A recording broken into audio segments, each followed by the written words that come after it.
चलो फिर चाय पीते हैं। न जाने कितने सालों से, न जाने कितनी शामों से, बदन जब थक सा जाता है, उदासी घेर लेती है। मैं अक्सर खुद से कहती हूँ, चलो अब चाय पीते हैं, चलो अब चाय पीते हैं। मगर ये भी तो सच है, अकेली पी नहीं सकती।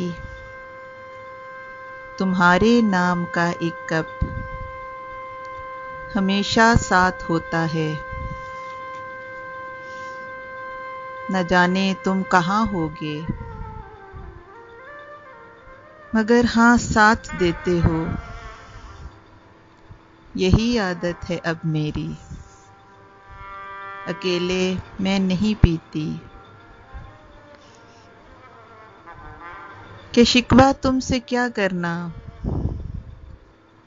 बहाना चाय का लेकर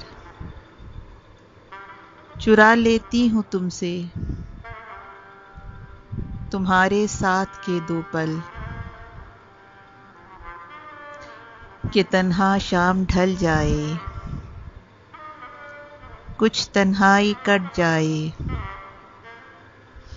जरा ध्यान बढ़ जाए।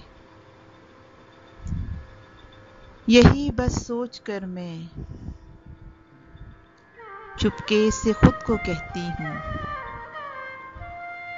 चलो फिर चाय पीते हैं, कुछ पल तुम में जीते हैं।